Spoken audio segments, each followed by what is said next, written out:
Um, Never played it, but Phantom Breaker Omnia, a new anime fighting game announced. Uh, Straight to get into fighting games, quite frankly, because this looks like some rad shit to check out. And I had no idea. I don't think I ever played the original thing this was based on, but It's based off the Dojin.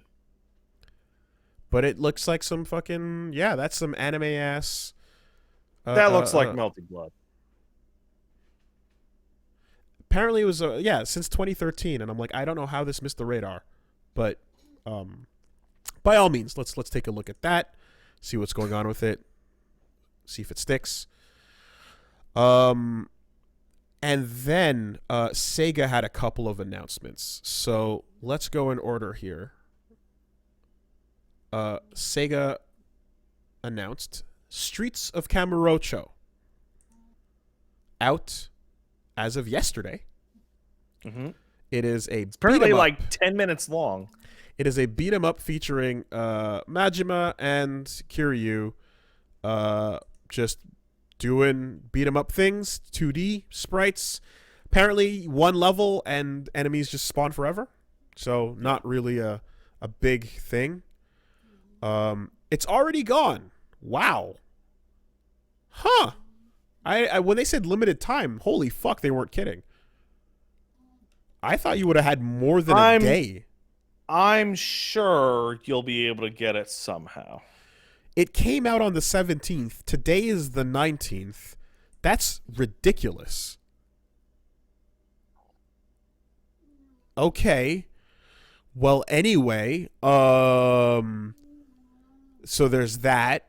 Then they also had Armor of Heroes, which was another thing. And I think Sega is celebrating an anniversary where they changed all the artwork on their Steam games to be like classic Sega style and things like that. Mm-hmm. So yeah, just I guess if these games came and gone, then fucking whatever. But I'm not gonna skip ahead because most importantly is Golden Axed is a part of this, and Golden Axed is a Golden Axe vertical slice pitch that was made for a game that was supposed to happen, didn't. And it too is a part of this. Yeah, one of the devs who canceled made prototypes it was like, it's kind of fucked up that this prototype they crunched out of me and my team is just being put up without our knowledge as like isn't this cool, when they were just like crunching us into dirt saying they wanted a God of War clone.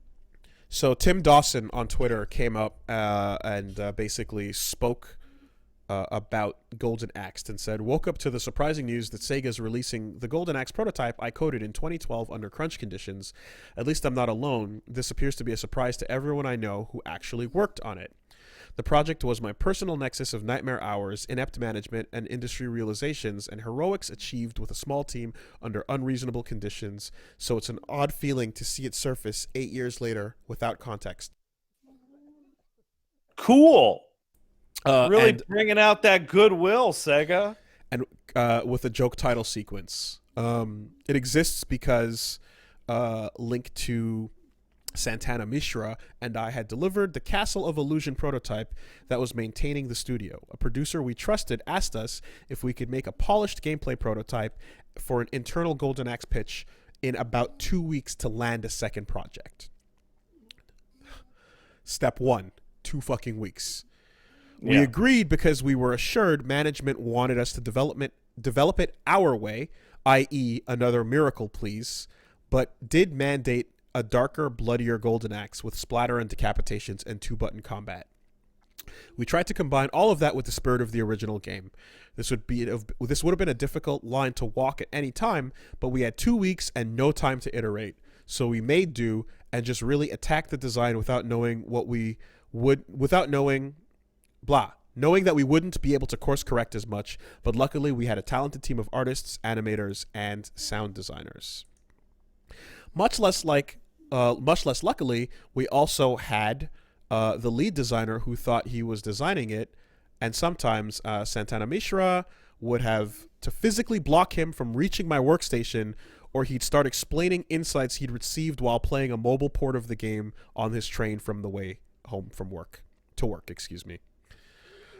He took to inventing arbitrary challenges like management wants to see an attack animation playing in-game by the end of the day or they'll think the project is in trouble, while I was busy coding enemy AI and all the soft lock combo systems simultaneously. A week or so in, the lead campaigned for branching the prototype and making a Streets of Rage pitch concurrently because to him they were the same game. It took me sending a 2 a.m. email to the studio head and a let's go for coffee and chat the next morning to get it stopped. But the biggest gut punch came while a week and a half in, combat was working, it was all on track. I was called into a meeting in the big room and I put the latest build on the network and we went to see what was up. All of management was sitting around a big table. I showed the game. Grave faces. There was a pause. Where's the wow factor? Someone asked. The lead designer once again complained it wasn't a God of War like 3D brawler that he wanted. Someone said maybe it would have been better if it had been pre-rendered video where you could see the barbarian fighting a monster. I experienced a moment of clarity. Either they couldn't see what was in front of them or wanted me to feel bad because it's the only way they knew how to manage. And I was the guy who made playable prototypes. I had over-delivered, and if they didn't want that, then they had screwed up. I had been working 14 days, and I went home on time that day. I lay in my bed staring at the ceiling. They didn't want it. They wanted something else entirely. Came to my conclusion. It didn't matter. I'd continue doing what I intended to do and deliver what Santana and I had planned from the beginning. And so I did. Effects and polish were added, sounds implemented, combat timing sped up, input windows and things to make combos execute friendly. Finished the build, and it was revealed, but the same management team that negged me earlier now lined up to tell me how good it was. I felt dead inside, not just because of a long 7-day work weeks and the start of RSI in my right arm that would go on to jeopardize the development of another game called Android Cactus, but because I had no trust left in the people who ran things. From the Steam page description, Golden Axe may be a janky, may be buggy, may be an artifact of its time, but it offers a unique glimpse into the prospect of a project that could have been. Go fuck yourself, parasites.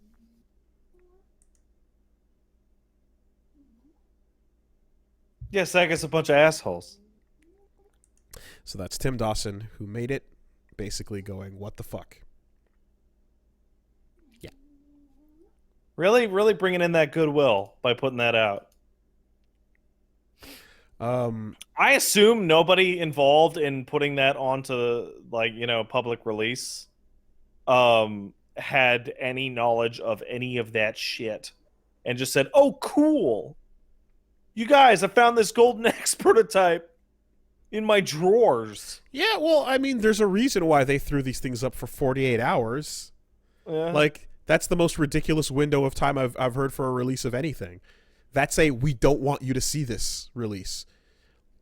Enjoy it if you're paying attention, but if you're not paying attention, then meh. Don't look too hard, Yeah.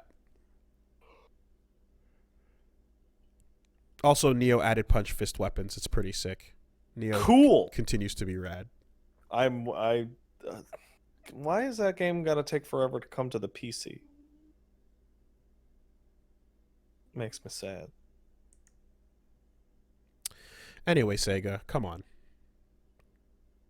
They're not gonna stop. They're in with the Yakuza. Are you fucking kidding me? Yeah. Well, listen, it's funny how, like, the game kind of drops as this thing that's like, haha, check out our prototype. Never came out, but whoa, look at this weird janky shit, huh? And then dude comes out and goes, fuck you, I died for 2 weeks making this thing and got shit on for it. Like, it just takes all the wind out of that dumb joke sale, So that's what we need to see.